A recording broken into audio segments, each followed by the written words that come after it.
It started simple enough. My wife Lisa and I had been married for 5 years and everything seemed smooth on the surface. We just celebrated our anniversary, fancy dinner, champagne, the whole. We planned a little weekend getaway afterward, just us. Or at least I thought so. The hotel we stayed at was nice, quiet, nothing fancy but comfortable. We'd booked a room with a view of the city skyline, and I remember sitting on the balcony, feeling pretty good about how life was going. Lisa was laughing, her eyes sparkling, and I thought, yeah, I got this woman. She's mine. But something nagged at the back of my head that night, a little flicker of doubt I couldn't shake. The following morning, I woke up early. The hotel was silent except for the faint hum of the city below. I reached for my phone, planning to send her a quick good morning text. That's when I saw it, her message thread with Jack. Jack, the guy she'd been talking about a lot lately. They'd been texting all night, but the messages weren't innocent. Not even close. I scrolled through them, heart pounding. They weren't just exchanging pleasantries, they were planning something, sneaking around. Words like "see you tonight," "can't wait to be alone," and a suggestive emoji here and there. My stomach turned cold. My palms started to sweat. I felt like I'd been punched in the gut. My wife, my partner, was cheating on me during our anniversary trip with Jack, the guy she swore was just a friend. I looked up from my phone, my mind spinning. How long had this been going on? Was I blind? Or just stupid for not noticing the clues earlier? What made it worse was the evidence. I remember the feeling of my fingers trembling as I kept scrolling, seeing the hotel room photos they'd taken, one of her, lying on the bed with her phone, a little mischievous smile on her face. That image etched itself into my mind. The hotel key they used to sneak in, lying on the nightstand. It wasn't just a suspicion anymore. It was proof. I sat there, stunned, trying to breathe through the rush of betrayal. My wife, the woman I trusted, had lied to my face. She convinced me she was at a business conference, that she was working late, but her texts told a different story. She was with Jack, sneaking around at midnight, probably doing things I'd rather not imagine. The shock hit me like a punch to the stomach, and I could feel my chest tighten. My fists clenched. How could she? How could she betray me like this on what was supposed to be one of the happiest days of our lives? The sting of betrayal was sharp, raw, and I knew I couldn't let this go. I closed my eyes for a second, trying to gather my thoughts. But the anger started to bubble up, hot and relentless. I couldn't let her get away with this. Not after everything, the vows, the memories, the trust I'd given her. It was broken now, shattered into pieces I didn't know if I could ever glue back together. I had to do something. I couldn't just sit here and pretend I didn't see what I saw. The plan started forming in my mind. The revenge, the justice I needed to reclaim what's mine. But first, I had to face her. I had to hear her explain, or better yet, confront her with what I knew. I looked at my phone again, the evidence burning in my mind. Every detail, every message, every photo. It was all I needed to turn this mess into something I could control. I took a deep breath, feeling the cold air hit my face, and I knew this was just the beginning. I was about to find out how far she'd gone, and I was ready to make her pay for it. But I kept that thought to myself for now. No need to let her know I was onto her. Not yet. I had a plan, and I was going to execute it. That much was certain. I slipped my phone into my pocket, stood up, and looked out over the city, the skyline shimmering in the morning light. My heart was pounding, but I felt a strange sense of clarity. I wasn't going to be the fool anymore. This was my moment to take control, and she was about to learn that betrayal had consequences. The question now was, what would she do when she realized I knew? I spent the next few hours in a daze, trying to piece together what I'd found. The evidence was clear enough: texts, photos, the hotel key. It was all right there in my hands, proof of her betrayal, and yet I felt numb. A part of me wanted to break down, scream, shout, but I knew that wouldn't help. Instead, I kept calm, kept my head clear, at least on the surface. Lisa was still asleep when I finally got back to the room after stepping outside for some air. I knew I couldn't confront her right away. Not yet. I needed a plan. The first thing I did was pull out my laptop and start digging into Jack, trying to find out everything I could. I learned he was just a few years younger than me, about the same age as Lisa. They'd been working together for over a year, and from what I could tell, he was just as ambitious as she was, maybe even more so. That's probably why she trusted him, why she confided in him. The most revealing thing I found was their conversation from the night before. It was a mess of flirtation and innuendos, wrapped in professional talk but smudged with something darker underneath. I couldn't believe I'd missed the signs, how she'd brushed off my questions, how she'd seemed distracted lately. There was a pattern I hadn't seen at the time, a slow erosion of trust, and I'd been blind to it.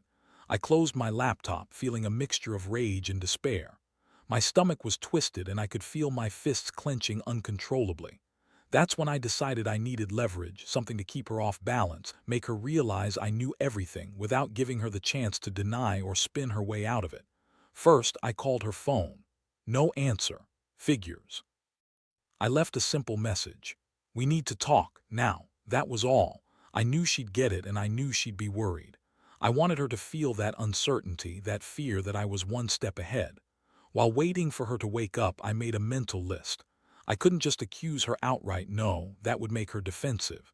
Instead, I needed to set a trap. I'd get her to admit everything on her own or at least slip up. I'd also make sure I had all the evidence ready to dump in her lap when the time came. When Lisa finally stirred, she looked groggy, rubbing her eyes. She sat up blinking and I saw the concern flicker across her face. She knew something was wrong. I could see it in her tense posture and the way her fingers fidgeted with the sheet. Morning, I said coldly. Did you sleep well? She hesitated, then forced a smile. Yeah, I guess. What's wrong? You swore you were at a business conference yesterday, I said, voice even but edged with steel. Care to explain what I found in your phone? Her face paled. What are you talking about? I don't know what you mean. Oh, come on, I snapped. Your texts with Jack sneaking into a hotel at midnight, the hotel key you left on the nightstand. How stupid do you think I am? Her eyes widened and she suddenly looked frantic. Listen, I can explain. I don't want to hear your excuses, I said, standing up. You lied, Lisa. You lied to my face and betrayed everything we had. Her voice cracked. It's not what it looks like. Just give me a chance to explain. No. I've had enough, I said, voice trembling. You're done. I know everything now. And I know Jack is just a pawn in this game of yours. She looked desperate, tears welling up, but I wasn't about to back down, not after what I'd uncovered. I left the room feeling a strange mixture of relief and fury. The game was on now. She tried to deceive me, and I was going to turn her world upside down. That's when I started planning my revenge. I knew I couldn't just walk away and pretend nothing happened. No, I had to make her see the damage she'd done, make her regret every second of her betrayal. The first step was to get her alone, then make her face the consequences. I started by calling her boss, pretending I was just checking in about her schedule. I needed to get her out of the hotel without raising suspicion. Then, I decided I'd use her own phone against her, send messages from her account, hinting that I knew everything, that I was aware of Jack. I wanted her to feel trapped, cornered, unsure of what I might do next. I also reached out to a friend of mine, a lawyer, just to know my options. I wasn't about to let her walk away without consequences. I was also thinking about how I'd confront Jack, maybe send him a message warning him I was aware of his role in this. I wasn't going to play the naive husband anymore. The plan was simple in my mind. I'd wait until she was most vulnerable, then strike. I'd expose her lies, her infidelity, and make her see that I was serious. I wanted her to feel the weight of her actions, to see that she'd crossed a line she couldn't uncross. The afternoon arrived and I made the calls, sent the messages, and prepared myself for the confrontation. I knew she was hiding somewhere in the hotel, probably trying to figure out what I knew. I also knew she was scared. Good. That's what I wanted. Fear. Uncertainty. Because once she felt that, I'd have her exactly where I wanted her. As I sat in the lobby, watching her come out of the elevator, I felt my jaw tighten. Her face was pale, her eyes darting around as if she was trying to plan her next move. Well, Lisa, I thought, you should thought of that before you cheated. Now you're about to face the consequences, and I was ready to make her pay. The moment Lisa stepped into the lobby, I felt my stomach tighten. Her eyes darted around, trying to scan the room as if she could slip away unnoticed. I stayed seated, watching her approach with a forced calm I didn't quite feel inside. Inside, my fists were clenched so tight my knuckles ached. She stopped a few feet away, hesitating like she was weighing her options. I saw her swallow hard, then finally speak. "What do you want?" I kept my voice steady, almost cold. "I want the truth. Or do you prefer I just keep pretending I don't know? Because I do. I know everything, Lisa, about Jack, the hotel room, sneaking around at midnight." Her face drained of color. "You're crazy. You're just overreacting." "No, I'm not," I said. "I saw the messages, the hotel key, the photos, your own words. You're caught, and you're not getting out of this without explaining yourself."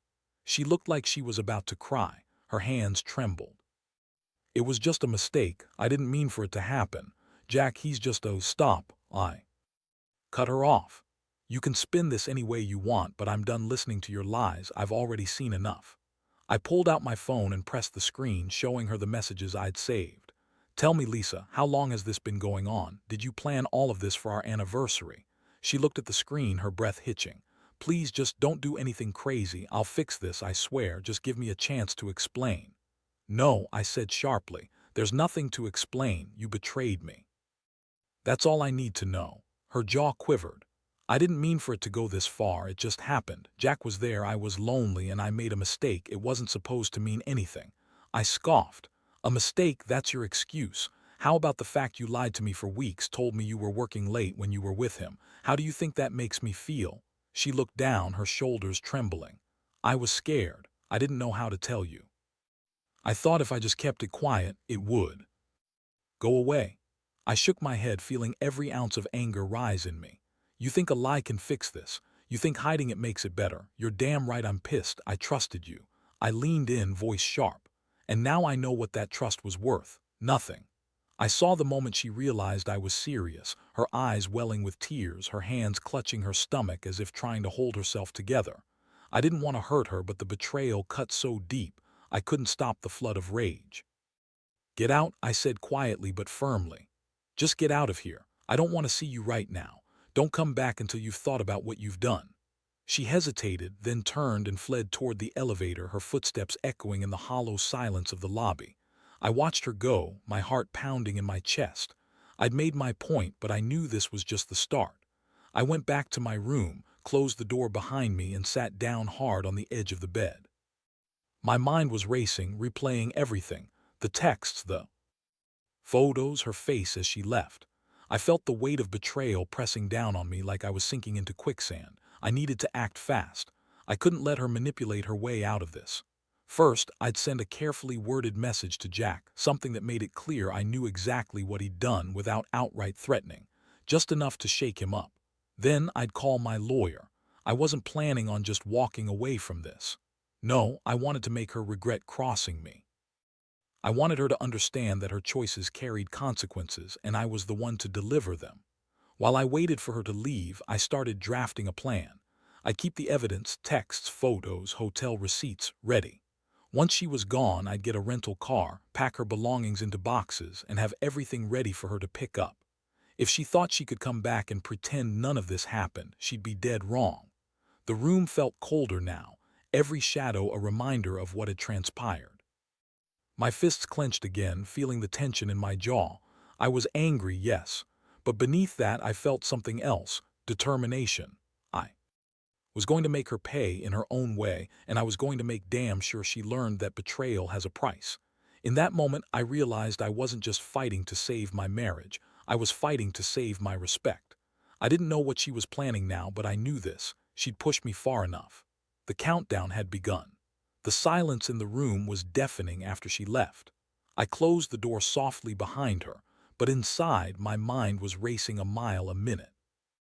Every thought, every plan was spinning so fast it felt like my head might explode. I knew Jack was the key to everything now. If I could get to him, if I could make him understand what was coming, it would change everything. I pulled out my phone again and drafted a message to Jack. I kept it vague enough not to raise suspicion, but pointed enough to let him know I was aware of his involvement. "I know what's been going on. Be careful. Things are about to get complicated." Pretty simple, but effective. I hit send and watched the message blink away into the digital abyss. Next, I called a friend of mine, Dave, who was a lawyer. I explained everything, and his voice was calm but serious. "You've got option," he said, but I'd advise you to keep your cards close for now. You don't want to tip her off. Gather everything, the texts, the photos, receipts. Make sure you have a solid case before you make any moves." His advice made sense. I wasn't about to do anything reckless. I just wanted to be ready. While I was on the call, I kept glancing at the door, waiting for her to come back. I knew she'd be frantic, probably trying to spin her way out of this mess. But I also knew she was cornered. She lied, cheated, and now she was on her heels. That feeling of power, cold and bitter, started to sink in. I decided to distract myself for a bit. I looked around the room, noticing a few things I could use. Her purse was on the chair. I quietly opened it and found an unused hotel key card, probably from her purse, but I kept it, just in case. It might come in handy. I also grabbed her phone charger and tucked it into my pocket. Little things, but all part of my plan to keep her out of the loop. Suddenly, my phone buzzed with a new message. It was a text from her. "Please, I'm sorry. I didn't mean for it to go this far. I love you. Just talk to me." I felt my jaw tighten. That was her typical guilt trip, and I wasn't falling for it. I typed back, "It's too late for apologies. You crossed a line, Lisa. Don't bother trying to reach me until you're ready to face what you did." I hit send, then slipped the phone back into my pocket. The adrenaline rush was almost unbearable. My skin prickled and I could feel the pulse pounding in my temples. Every nerve in my body told me I was close to snapping, but I kept it together. I had to stay sharp. Minutes felt like hours. The door finally creaked open and she reappeared, her face blotched with tears, eyes red and puffy. She looked desperate, defeated, and honestly a little scared. She sank onto the chair, trembling, trying to form words. "I'm sorry," she whispered. "Please just listen." "No," I cut her off. "You don't get to explain anymore, not now. You already told me everything I need to know." I took a deep breath, forcing my voice to stay steady. "Here, what's going to happen. You're leaving tonight. I've arranged for a rental car to take you home. You pack your stuff and you stay away. Do you understand?" She looked at me, eyes wide, pleading. "Please, I didn't mean for it to happen. I was weak. Jack was just there and I don't know what I was thinking." "Save it," I snapped. "It doesn't matter anymore. What matters is that you destroyed what we had, and I'm not interested in any more lies." I handed her a small bag with her essentials. "That's all you're getting. When you're ready to be honest, maybe we can talk again, but not tonight." She grabbed it, clutching her purse, and looked like she might break down again. "Are you really going to send me away?" "Yeah," I said coldly. "You need some time to think about what you did. Maybe then you'll realize how much you threw away." As she left the room, I felt the weight of the moment settle over me. I was finally taking control. I watched her walk out, her shoulders slumped, her face etched with regret. I knew she'd try to contact me again. She'd probably beg, plead, whatever it took, but I had my resolve. I sat there alone, staring at the door, my mind already racing ahead. I had the evidence, I had the plan. It was time to finish what I'd started. I pulled out the hotel receipt, the photos, and the texts. This was my ammunition. I was done being the victim. Now I was the one calling the shots, and she was about to see just how far I was willing to go. The game was far from over. I just had to wait for her to realize she'd lost everything. The house was eerily quiet once she left. I stayed sitting on the couch, staring at the door, feeling the adrenaline slowly ebb away. Now that I'd set the wheels in motion, the real work began. I knew she'd try to reach out, to beg, to reason with me. But I wasn't interested in her crocodile tears or her apologies anymore. I had a plan, solid and deliberate, and I was going to see it through. I took a deep breath and opened my laptop. First order of business, I wanted to send a final message to Jack. I wanted him to know I was aware of everything, that I wasn't some naive husband caught off guard. I crafted a short, cold message. "I know what you did. Stay away from my wife, or next time I won't be so kind." I paused for a moment, then hit send. No need to threaten more than necessary, just enough to let him know I was serious. Next, I pulled out all the evidence I'd gathered, screenshots of messages, the hotel key, the photos, and organized them into a folder. I wanted everything in one place, ready to send to my lawyer. I knew this wasn't just about revenge anymore. It was about making sure she couldn't manipulate her way out of this. If she thought she could lie her way back into my life, she was dead wrong. While I was doing all this, I kept checking my phone. Her texts kept coming, trying to soften the blow. Please, let's talk. One read. I'll do anything to fix this. I ignored them. I was done listening to her manipulations. I felt a strange mix of anger and relief. Anger because she betrayed me, and relief because I finally saw her for what she truly was. I packed a small bag, just essentials, clothes, some toiletries, and tucked it away. I wasn't planning to leave yet, but I needed to be ready. If she tried to come back later, I wanted to be prepared to leave instantly. My mind kept circling back to the moment she walked out the door, the way her shoulders slumped, the defeat in her eyes. That satisfaction was fleeting, but it fueled me. I also called my lawyer again, explaining everything in detail. His advice was straightforward. Document everything, keep your evidence safe. If she tries to sue, you'll have everything you need. But right now, focus on making her understand there are consequences. I agreed. I was ready to go to war if I had to. The hours ticked by slowly. I poured myself a glass of whiskey, trying to steady my nerves. The house was cold, the silence oppressive. I felt the weight of the betrayal settle deep into my bones. Every time I looked at my phone, I saw her name, her messages, her face. I hated how easily she'd thrown everything away. Then the inevitable happened, her call. I saw her number pop up on the screen. I hesitated for a second, then let it ring out. No way was I going to pick up and let her manipulate me again. I let her leave her message. Her voice was trembling, pleading, "Please, just talk to me. I can explain everything. Don't shut me out." I didn't listen to the message. Instead, I stared at the wall, feeling my jaw clenched tight. I knew she'd keep trying, but I wasn't going to give in, not yet. I had to hold firm, stay composed.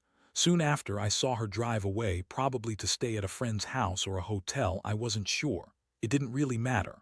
What mattered was that I'd taken control. I had the evidence, the plan, and the resolve to follow through. I wasn't going to let her erase what she'd done with tears or apologies. She needed to see that her actions had consequences, and I was going to make sure she felt every single one. I went back to my laptop and started drafting a letter for her. It was simple but clear, an official notice to end our marriage with the evidence attached. I wanted her to understand that I was serious. She'd betrayed me and I was done playing the fool. I printed it out, signed it, and packed it into an envelope with the evidence. This was the final step, my way of saying, it's over. As I sealed the envelope, I felt a strange sense of calm. It was like I had finally taken control of my life again after months of feeling helpless. She had crossed a line and I was ready to walk away with my dignity intact. The last thing I did was put the envelope in my car. I wouldn't deliver it yet. I wanted her to think I was still waiting, still considering what to do. But the truth was, I'd already made my decision. When I was ready, I'd hand it to her, and that would be the end of it. Standing there holding that envelope, I realized something. Betrayal is a knife that cuts deep, but it also reveals who's really standing on your side. I'd been blind, naive, trusting. But now I saw her true face and I was done. I had the evidence, I had the plan, and I was finally free to walk away. This wasn't just about revenge. It was about reclaiming my life, my dignity. And no matter what came next, I knew I'd never let someone betray me like that again. The next morning, I woke up feeling lighter than I had in weeks. The house was still quiet, but somehow it felt different, less oppressive, more under my control. I looked at the envelope I had prepared and knew that today was the day she would get it. It was the final act, a clear message that I was done forgiving, done pretending everything was okay. I grabbed the envelope from the car and made my way to her. She was sitting on the porch, eyes red but trying to look composed. When she saw me, her face went pale. She knew what I was carrying. "Lisa," I said, voice low but steady, "this is the end. I've given you a chance, but you chose to throw it away. Here's everything, the evidence, the letter." I placed the envelope in her hands. "Read it when you're ready. And know this, your betrayal doesn't just hurt me, it's over. I'm done with the lies, the secrets, the betrayal." Her eyes fixed on the envelope, her trembling fingers grasped it. "Please," she whispered, voice breaking, "don't do this. We can fix it. I love you." I shook my head slowly. Love isn't pretending to be faithful while sneaking around behind my back. That's not love. That's a lie. I paused, feeling the weight of the moment. "You crossed a line I never thought you would, and I'm walking away for good." The moment hung heavy between us. She looked like she wanted to say more, to plead, but she didn't. Instead, she nodded, tears spilling down her cheeks. I turned away, not wanting to watch her unravel. I walked back to my car and got in. As I drove off, I felt a strange mixture of relief and emptiness. The betrayal had cut deep, but I'd finally taken back control. I'd faced what needed to be faced and made sure she understood that her actions had consequences. That evening, I sat alone in my apartment, finally able to breathe without the weight of lies pressing down on me. I thought about everything: the pain, the anger, the hope for something better. I knew I deserved better than someone who'd betray me so easily. I reflected on what I'd learned. Trust is fragile and betrayal shatters it. But it also teaches you to see clearly, to value yourself enough to walk away when someone you love tramples all over your trust. Now I focus on rebuilding, on healing, and moving forward. I cut ties with her completely. I changed my locks, threw out her things, and made a clean break. It wasn't easy, but it was necessary. I realized that revenge, while satisfying in the moment, isn't about hurting someone else. It's about reclaiming your own dignity. So here's my advice to anyone reading this. Don't be afraid to face the truth, no matter how painful. Trust your instincts, protect your heart, and never be afraid to walk away from betrayal. Because at the end of the day, your happiness and self-respect matter more than any lie someone tells. And yes, it hurts. Yes, it's hard. But surviving is the only way. Forward, I did, and so will you.